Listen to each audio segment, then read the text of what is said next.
Good morning. Thanks for everybody joining us this morning. My name is Gary Derheim with PTP. I lead marketing in the managed services organization. Excited to have you join us for this Amazon QuickSight Immersion Day. We had a lot of demand over the last couple of years as we've done these in more of a condensed fashion, trying to take a lot of the content, move it to a half-day schedule instead of a full day. We found that it's a little bit easier for people to work into their schedules, stay focused on the content for a period of time, and then be able to shift back to your daily responsibilities for your business. So we've done a number around well-architected data engineering. As an organization that is very focused in the life sciences space, we wanted to present a specific topic on data visualization, easy for me to say, through the QuickSight product, because obviously that's really important to the whole data engineering and business analytics process. So excited to have you with us and appreciate you taking the time to join us this morning. I'm going to introduce or allow the leaders to introduce themselves as we go forward. Just a couple notes. If you have questions or comments, please put them in the chat, and I'll be taking a look at those over the period. If I need to stop, Aaron or Rashid if they happen to be chatting on certain things, I can do that and interject with your questions. So I will certainly do that. So any questions you have, I'd like to keep this formally informal. So we're going to go through some content, some structured content that AWS has put together around the backbone of and the training around QuickSight. But we're also are comfortable with being able to take some side conversations and just talk through things that are meaningful to you. So this is time that's your time, and we want to make the best use of it as we possibly can. So we have the time scheduled today between 9 and 12:30. It's possible we'll go a little bit faster than that. And I think the concept that we're looking at is probably making the labs available to you after the event so you can do those on your own time. So instead of us going through some content, sitting through lab and waiting for 30 or 45 minutes for you guys to do that and then coming back, we might go through the material and then hand off the opportunities for you guys to do that on your own time. And that's been kind of a successful model for us. But again, we've got some flexibility, and if people want to start in those and have some conversation, we can do that as well. So with that, Aaron, I'll introduce you, and then let Rashid introduce himself as well. Great. Thank you, Gary. Aaron Jeske, Senior Cloud Architect here at PTP, helping out in a pre-sales engineering role. So my role here at PTP is to meet with all of our customers, gather their needs, and help them design and architect their solutions to be deployed into AWS. So I've been using QuickSight very much. So today we'll be taking a look at AWS's QuickSight business intelligence tool as part of the analytics suite of tools that Amazon offers out to their customers. All right. So really, what does QuickSight allow you to create in your environment, or quite often what we're talking to customers about is replace in your environment? QuickSight is going to allow you to, instead of having to go out and deploy a large tool like Tableau or Sisense or any of those other business intelligence tools, QuickSight is that dynamic on-demand tool, just as Amazon delivers the great majority of their cloud services, that will allow you to create graphs and start to implement visualization around your machine learning. From that, you get when you start to deploy that. Sorry, it'll take me a minute to warm up. The coffee hasn't completely kicked in yet. You will, again, instead of having to go out and continually upgrade and patch and license your environments, you get the ease of auto scaling through a managed service that you really don't have to worry about any of the back end. You're only going to have to be worrying about integrating your services with the tools that you have defined already on your infrastructure to pull data from and get into QuickSight, develop the visualization, and we'll get into a whole bunch of what that really means about how to get those dashboards, how to get those data sources out into the world, and then additionally how to expand on the data set. So what you'll see a lot of times today is or in legacy IT environments, you'll see that people have created these wonderful dashboards, but they're never improving. They're static. They're not being enriched with the additional information that can be gleaned over your data set over a period of time, which AWS has been able to really improve on that area with machine learning and SageMaker. So how QuickSight really starts to work getting that data rendered. You can use a number of sources. We'll get more into this later on, but in this example here, we'll just talk about how we can use Redshift itself as your source of truth or your source of data for your visualization. QuickSight will have a data connector that will attach itself to your end data source, Redshift here.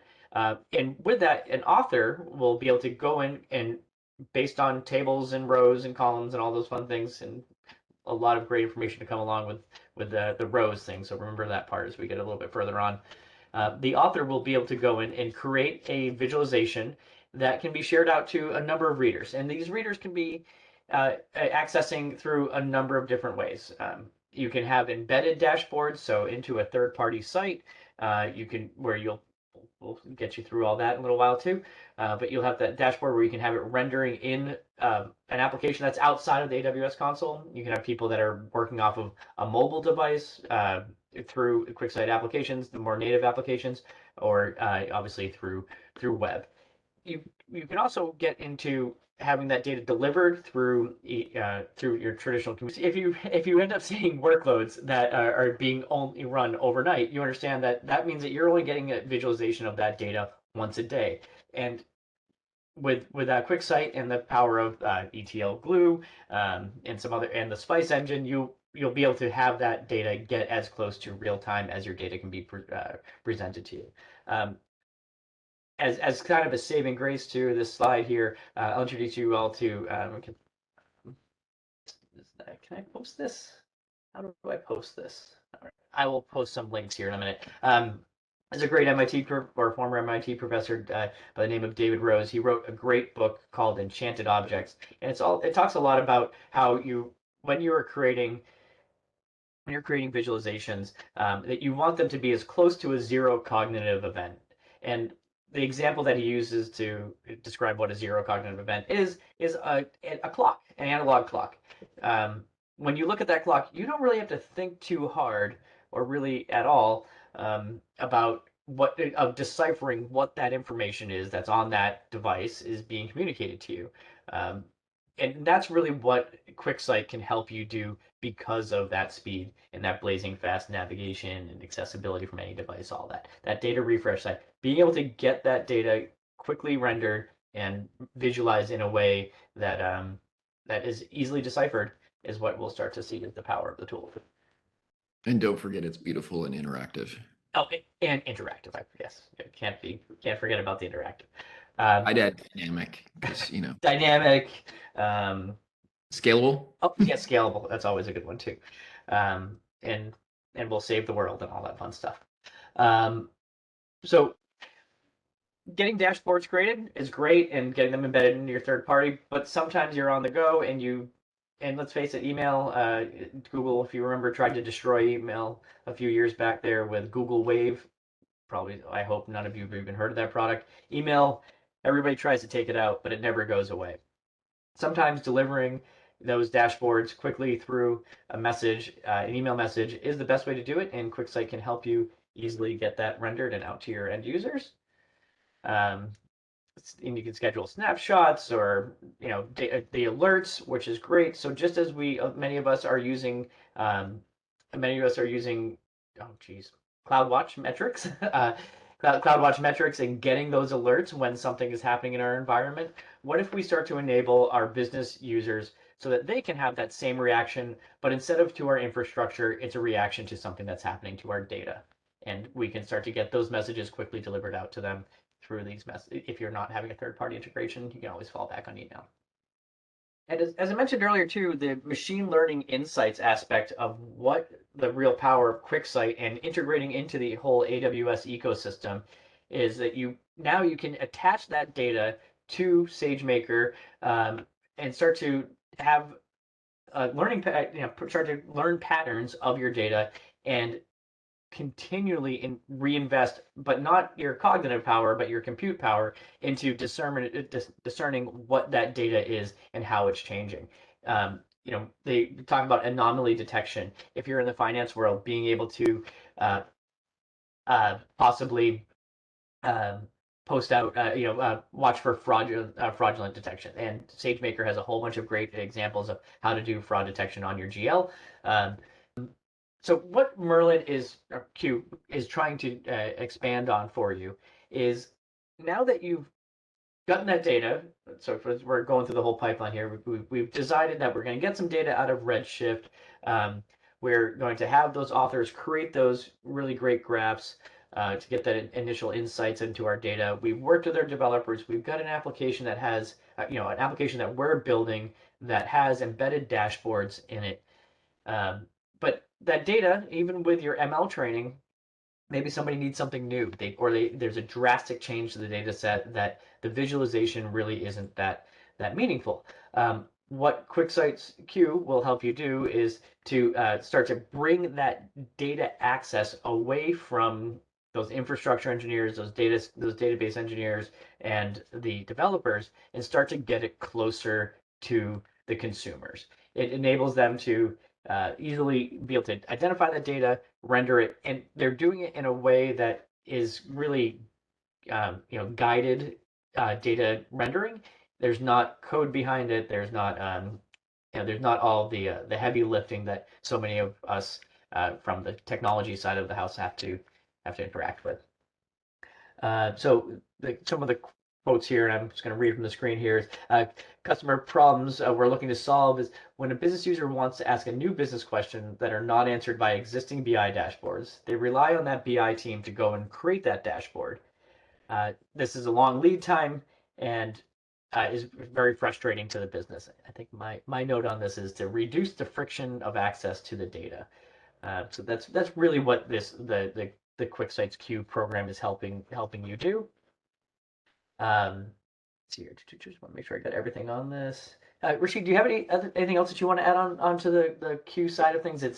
Yeah, yeah. So I'll just add that so Q really is bridging that sort of connectivity to self-serve analytics, right? So instead of building pages and pages of visualizations, if you want to give your end users the ability to do like self-serve analytics, Q really is meant for that. So if you look at the screenshot where it says all topics on the left side, and there is a question. So somebody could type in the question like, what is the week over week revenue difference? And Q uses natural language processing to understand what I need to generate for the graph that's below. So none of this stuff is pre-generated. That's the power of Q within QuickSights. Um, so if your users want that ability, Q is like probably one of the best features out of QuickSight for that. Awesome. Thank you for taking that. You did the service more justice than I was doing. Appreciate it. All right. So now we're getting to the demo side of things. And Rashid, this is probably where I'll need a little bit of your help here. The deck that I have doesn't really have a whole lot in the means of actual demo. There wasn't any need for an external view on this, right? You're Right. okay. So, yeah, I mean, it's your call if you want to like dive into a demo at this point, that's fine. Yeah, this particular slide is just talking a lot about sort of the connectivity options, whether it's on-prem data, it's already in the cloud, or if you're trying to even connect like existing SaaS applications. Yeah. So I'm going to take this through as more of as a like a wargaming kind of thing instead of a demo specifically on what we instead of taking you through clicking through a console here. It's going to kind of war game what this environment is going to look like. So with this data connectivity, um, we had mentioned earlier that we were looking at using only a Redshift environment for that, for what we are talking about during the opening comments here. But really, the power of QuickSight, just as you see with so many other BI tools, is you need to be able to connect to more than one data source. However, with the power of AWS, you get a massive amount of environments that you connect into that are already predefined. Because once you're working in the AWS ecosystem, there are so many other folks that are out there trying to connect into. Something that I really appreciate about what QuickSights can do and with relative ease is integrating with things like ServiceNow or Salesforce. With other tools, you're either having to pay for some connector for that third party, you're paying for a developer to connect into it. But so many of those examples of how to go about integrating with those third party APIs to get your data out are going to be well documented, if not already embedded in the application. And you can also see that they're in the cloud section and also on the left hand side there, the on premise side. There is just an immense amount of tools that are already defined on how to get access to your data. Um, okay, so I'm also going to mention one other thing here that we don't really cover on these slides, but I think it's really important. I mentioned that bioreactor environment before. The the tool the lab instrument that's creating that data is just throwing it onto a workstation. And something else you also need to be thinking about is your ETL process doesn't always need to be so dramatically changed from from your workflow that you have today. You can start off a little bit lighter. You don't need to immediately start investing into the ETL tools like Glue and whatnot. Sometimes you do a little bit, but not heavily. You don't need to go off and get some enterprise scheduler. It's going to be picking up data, putting it into an environment, shredding the data, loading it into a data source, all of that. That's not necessarily what you have to start off with. Um, you can use tools as simple as the AWS Storage Gateway, which is a Windows CIFS file system presentation that stores all your files back into an S3 bucket. You can have a drive share created that has Excel document or CSVs saved into it. Those CSVs can be stored on that. They look like they're being stored on that storage gateway, but in the back end, they're really being stored on S3. And then you have Athena sit on top of that, looking down into that data and creating data sources from all of those files as you load. So when you're thinking about accessing your data, you can think a little bit out of the box too. What can we bring? How can we bring the great? I'm going to deflect again. Rashid, do you mind covering a little bit about giving a more Amazon branded AWS Glue Data Brew statement, if you could? That'd be big help for me. I don't think I have a really articulate way of framing up that component of the infrastructure here. Sure. So, I mean, if you have not really worked with the Glue or Glue Data Brew, so these are like serverless components to catalog all of the data. So, a lot of enterprises, when they are building all these data lakes and the data is sitting in Amazon S3 buckets or whatever, so uh, Glue is really the cataloging sort of engine, and within it, you can do like some transformations, and Data Brew is like the no-code environment in order to get that done. So they all like work hand in hand, and the idea is that you're doing essentially serverless data prep, and once you've prepped your data, from your source, you've maybe got some cleansed or some enriched data, you put it in another S3 bucket. So in that workflow, that's the enriched data would be sitting like after step number 3. You can then plug in QuickSight at the end to visualize all of that data enrichment. Awesome. Thank you. Yeah. So the Data Brew is really it's a similar product into that what Q has been doing for you. It allows the end user to be able to not have to go and develop and have a deep development background to go off and get the environment going. Awesome. Thank you, Rashid. Appreciate that. Real times analytics covered this a little bit earlier, but since we have some new folks on, let's review this as well. Being able to quickly refresh that data, not be based on nightly or weekly or God forbid even monthly runs of data. Being able to get that data into a much more dynamic refresh, and then being able to get your BI tools, and then your BI tools will be able to refresh more easily after that. Getting as close to real-time analytics using services like Elastic. But there's some great slides that we have on, great slides, some great links to some deeper dives into what you should be thinking about as you're planning out your budget and you're talking with your FinOps person about how much is this really going to cost.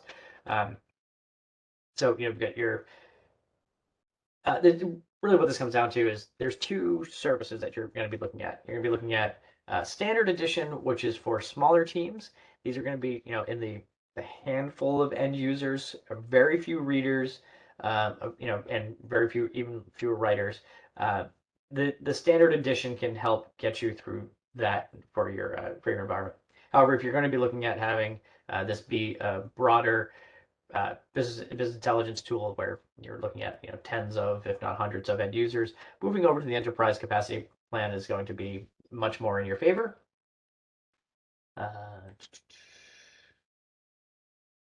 So really, what is? Oh, I forgot. I'm supposed to explain what the capacity side of it is. So most of the the legacy tools, the Power BIs, the Tableaus, Lookers, all those other tools, they're doing capacity pricing, which really what it means is that it's that fixed scale. Anytime you want to scale up to get to, because you can fill up the bucket as much as you can with as many users, but as soon as you try to add one more user, they overflow, and you're going to have to add more physical capacity, which means more physical, or which means more infrastructure, which means more maintenance, which means additionally, maintenance money. Yeah, maintenance money. There we go. Licensing, and you're very likely going to have to expand your licensing as well. However, with the QuickSight method of billing, just as with every other AWS tool, well, not every other, but the great majority of AWS tools, you're paying on scale on how much each 30-minute session costs. You're auto scaling without having to ask. The environment just grows for you. You're not having to worry about the management of licensing. You're not having to worry about the management of additional infrastructures. Your security team will hopefully be happy to see you bringing in more infrastructures or platforms as a service, software as a service. They're not having to worry about intrusion detection on all those applications. That's the Amazon shared responsibility model. When you participate in a platform as a service, software as a service like this, you're pushing all that responsibility onto AWS. So much more effective if you take into account. Sure, maybe your first initial licensing purchase isn't all that bad, but when you have when the project hopefully becomes very successful and you double, triple the number of users, you're having to look at additional servers for your on-prem. That's really where the power of scale that QuickSight can help bring in. Oh, eyeball slide, or what are they? Of all the different types of things that you can be thinking about as you're building out your environment. So there's some really great things that even just happened last week. As I was mentioning earlier about how the power of using a shared a service that's developed and used by so many customers publicly. Earlier this week, I saw that ServiceNow has the ability to delete rows. And the person's blog that I was reading about said, how is this something that didn't happen before? Well, apparently not that many people needed it, but the power is there, and it's something that maybe you as a developer wouldn't want to have personally developed, or your organization may not have wanted to specifically create, but eventually somebody else, there's going to be enough momentum behind it, and you're going to get these features rolled out. So these are the new services that have been created just in the last few years, and it's forever expanding. All right, I'll pause there. Do we have any questions on pricing or anything along those lines? Nothing that I'm seeing right now. Great, excellent. So we did cover this a little bit earlier, but just getting a little bit closer of a dive. What does it mean to have these embedded dashboards, and how do you go about creating them? So you can start to use Q or just a straight up development of start authoring some dashboards, and being able to embed them into your tools. This is just a sorry. This is the part I want to get to. All right. Sorry, the other stuff was just kind of use case stuff. So when you create these multi-tenancy namespaces, you're going to have the ability to think of these as your different business units. You'll be able to have an environment created for your finance team, for maybe even your HR team, for your IT operations team, whatever it is, you'll be able to create these. You'll have the one environment, but you'll have these sub actors, sorry, subgroups in them that will need to be able to access specific data. And if we call back way back, sorry, crossing out dashboards and yeah, multi-tenants. So the power of using these AWS data sources and QuickSight, uh, there will sometimes be the need for data that is going to be shared across all three of these tenants inside of your environment. So you can now start to have these dashboards sharing up, or components of the dashboards sharing up into each one of your sub users environments, and be able to present that data out to their individual dashboards. There's some really good stuff on row security that I mentioned earlier that I want to make sure I get to as well, but I think it's later. All right, machine learning. We'll get into this. So now that we've talked a little bit about all the places you can get data, how you can manipulate the data, how you can start to use tools like Q to let your end users start to dynamically query the environment and use that natural language query to generate those, to render those data. You now have that data embedded in your dashboard, but how do you go about the improvement side of things? I'll put a link to the AWS fraudulent detection, train fraudulent payment detection in SageMaker. I think it's a really great example for the power of anomaly detection inside of your data sets. You can obviously do forecasting with these, and so many of these services are canned environments, things that have been developed by engineers that have created these products, and you'll be able to benefit from them. Auto narratives. I spent about an hour this weekend, Rashid, trying to come up with a better explanation for auto narratives, and I know that we go into it here in a little bit. Could you give me a better, the Amazon branded auto narratives statement, or is it that? Yeah, I'll give you like my sort of take on this because I wrote a blog post which I shared the link in the chat on ML Insights. So auto narratives, what it does is uh, if it sees a pattern in your data, so whatever pattern that you've got in the data, it can summarize that in just natural language. So if you've got like sales for the last 12 months, it can summarize in one sentence that your highest revenue month was maybe June 2022, something like that. And if you put that sort of auto narrative, all you have to do is just drag and drop. It becomes real easy for any reader who's coming in to quickly see the most relevant sort of data point in the data that you're presenting or visualizing. That's the thesis for auto narrative. So excellent. So what I'm hearing is all the tools that automatically do it for you are the areas that I need to learn. I've been doing everything harder than I need to. And I asked you about Glue Brew, Data Brew earlier. It's a no code environment, auto narratives, no code environment.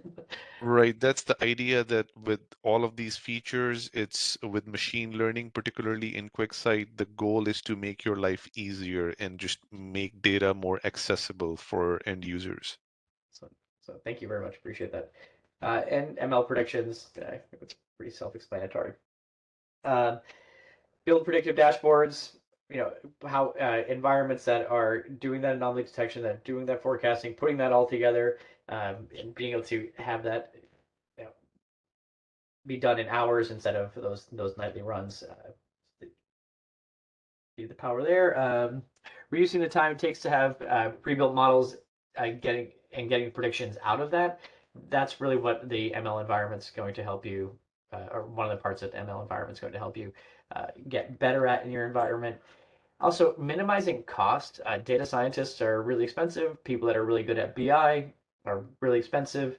You're still going to need those people, but maybe you don't need 5 of them in your environment.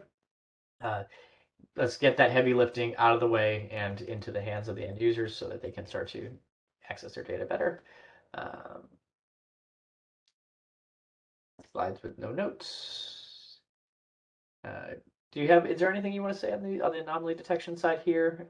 Yeah, yeah, my I can speak a little bit about anomaly detection. So just to sort of step back for a second, so the purpose for ML Insights in a nutshell, and really with all of these features, is so that one, you don't have to write an ML model. So typically, if you work with ML models, you have to like sit down, pick an ML model, give it some test data, tune it, test it again, see like how close are you getting to real versus, the ML sort of predictions. That's really what all data scientists do all day. They're basically refining ML models. So one, if you want the power of ML, but you don't really want to use or write ML models, you can use all the ML insights, which is built in ML modeling inside QuickSights.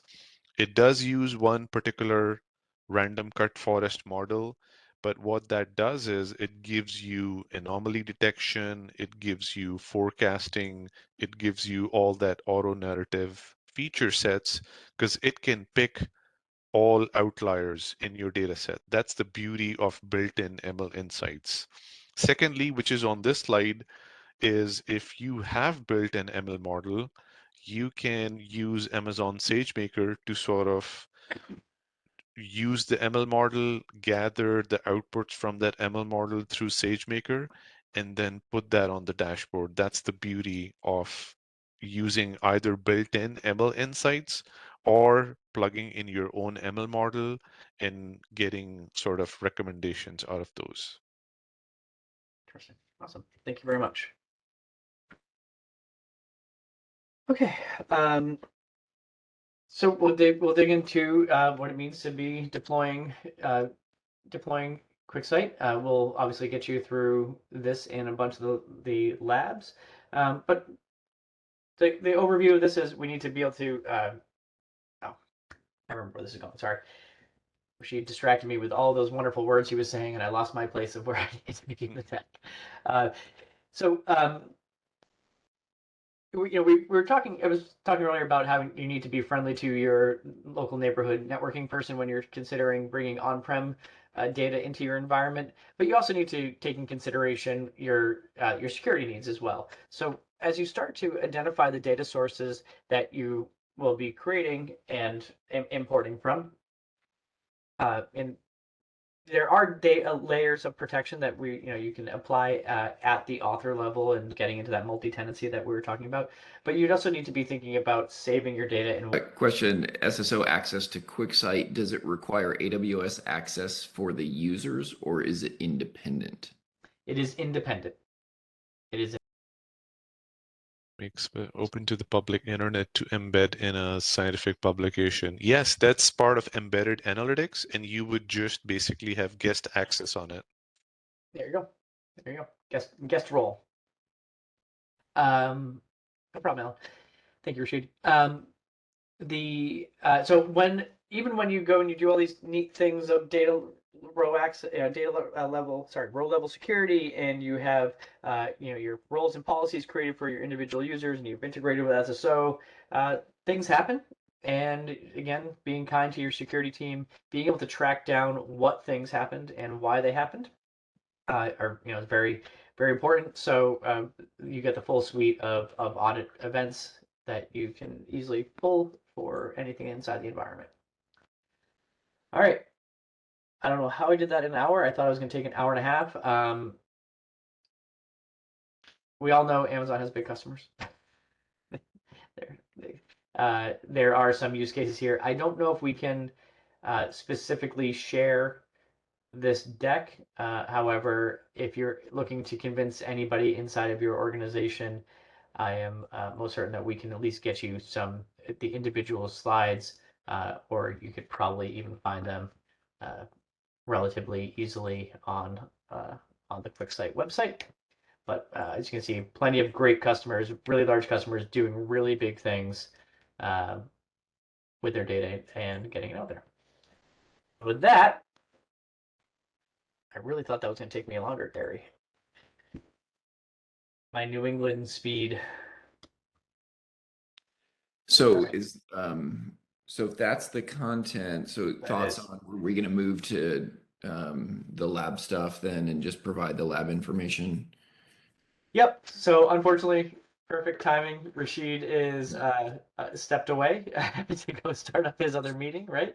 Yeah, Uh, so we can keep this, I mean, we could keep this open for a little bit and then come back with that. Obviously, if there's any additional questions, we can handle those or try to work to handle those right now. Um, but I think the goal was, hey, let's get the setup, go through the main components, and then be able to deliver you. So, traditionally, these events we might do part of a module and then do um, then we might do the lab work for 30 or 45 minutes, come back and then do the other modules. So what we wanted to do here is felt like it would be the greatest use of time to go through the modules, just the main learning modules, and then provide the lab afterwards. That way you can do that on your own time. If you've got the time carved out for the next couple hours, you can certainly do that. And obviously reach out. So why don't we do this? Why don't we we'll sit tight for a minute when we see Rashid come back. Then we'll post the lab information at that point and be able to send that all to the attendees. And then we'll let you go. It should be pretty self-explanatory. All the labs have really good information about step 1, step 2, step 3. And then, if there are any questions, obviously you can reach back out to us from email addresses that we've provided and we can get you some answers. So Absolutely. so if you guys want to just take a little bit of a break, maybe just keep the WebEx open for a little bit. We'll go off video, go off mute when Rashid. So I did post in the chat like instructions on how to use the temp account if somebody does not have an AWS account. The only caveat is this is the temp account, so it's going to get deleted after 24 hours. So if you're building stuff with QuickSight, I highly recommend just creating an AWS account if you're concerned about not being able to like save anything. Certainly. Thank you. So once you go to that link and you type in there, you can I prefer the one-time password method of logging in, um, just because it seems to be the easiest. But yes, again, you remember that this account is going to get terminated within 24 hours. So you get your one-time password code pretty quick. Everybody avert your eyes for a second.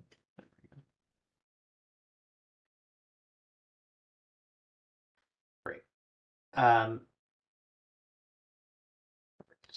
So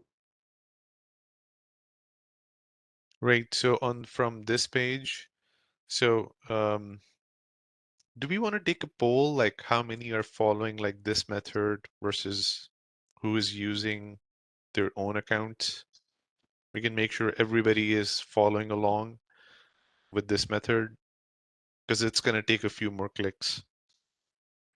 So for some reason, my polling is grayed out and I do not know why. So I apologize for that. So I would just say how about if anybody's planning to not use the event engine and is going to use their own existing accounts, maybe just drop that in the chat and so we can get a number. We'll assume everybody's using this. But if you're going to use your own, then maybe just message, and it looks like we've got at least I'm so excited. I've never gone to share the yeah, chat. if you just kind of look at the chat, you'll see it looks like we'll have a little bit of a distribution.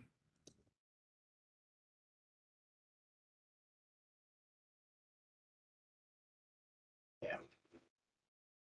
All right. All right, so a few folks. So Yeah.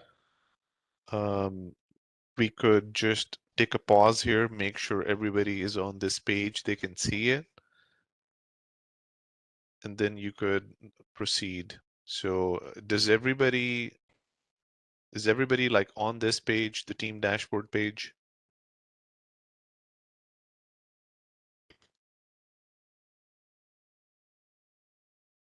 Yeah, I'm gonna guess that yeah we're probably pretty good at this point. It's been a few minutes, so Okay, so somebody said that they're using your own account, but you're on the team dashboard. Okay, yeah. so what's going to happen is as soon as from this page, when you click on AWS console, it's going to try to federate into the AWS console. So if you're logged in already, you need to log out of your own account because it's only going to allow like one federation at a time. So if you are on the team dashboard page, just go back to the AWS console. You're probably logged in with your own account, log out, come back to this page, and then click on this open console link. Okay, so now if we click on open console,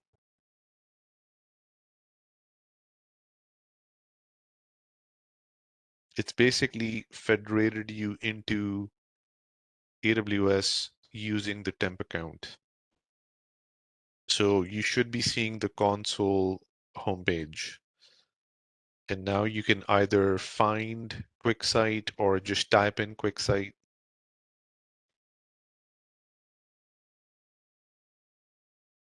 And so with these temp accounts, they are not signed up for QuickSight yet. So that's why I said it's going to take a few clicks to get QuickSight up and running.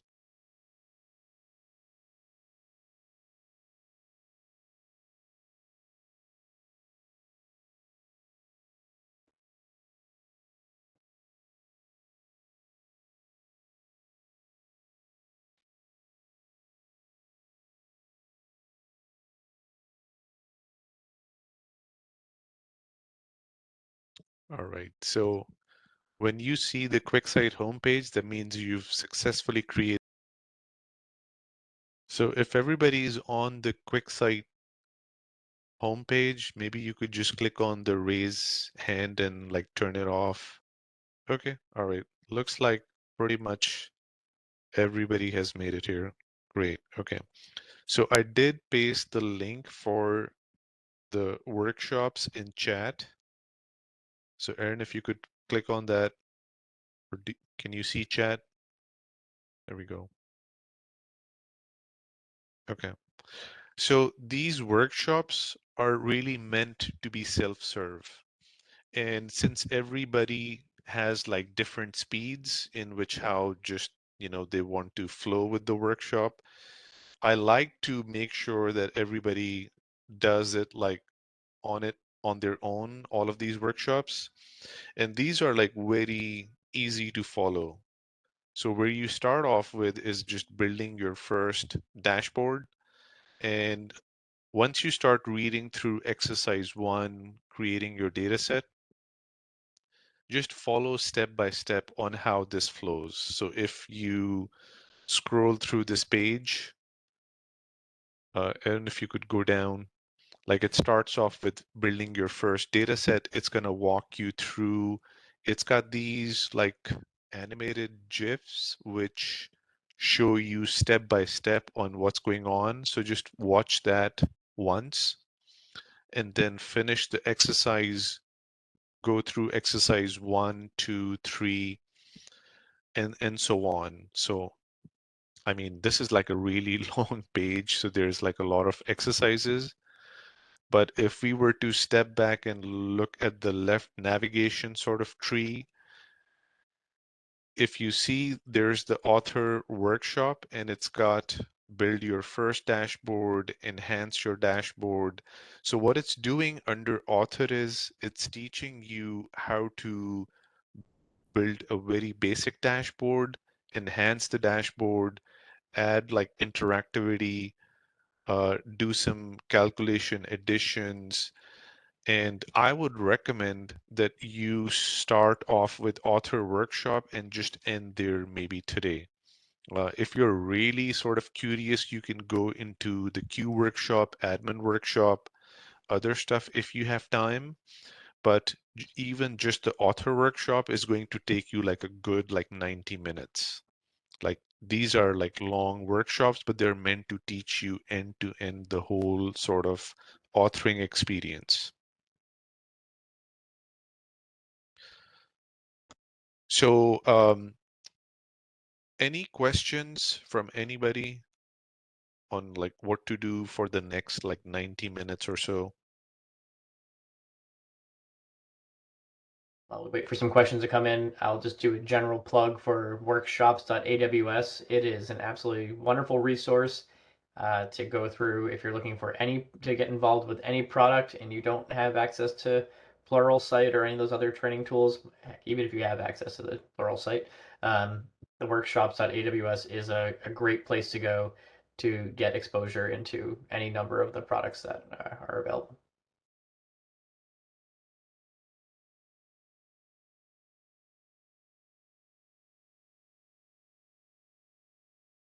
So if there are no questions, I would recommend just jumping into it, get started with exercises. So Erin, myself, and I think maybe even Gary, like we're going to be here. So it's just going to be a quiet room, but if you have questions, feel free to put them in the chat or just unmute. Yeah, why don't we we'll stick around for to handle data stream data sources. I think that question might have been a little short. Yeah, we can stick around. We'll go on mute, go off camera here. Stick around for a good at least half hour or so, 15 minutes. What do you think? Well, whatever we want to do. Yeah, no, we can keep this open, let's say for the next 30 minutes. Give people a chance just to kind of dig in. That we'll huddle back maybe at the top of the hour, so 11 o'clock, and then just see if there's any final questions. And then from there, we'll close this down, let everybody kind of go on their own and do their thing. I did see Dilip had a question, but looked like it was a fragment. All we If got you're is to if you're handle. asking whether QuickSight can ingest like streaming data, yes, you can have like Kafka, Kinesis, all of those sources.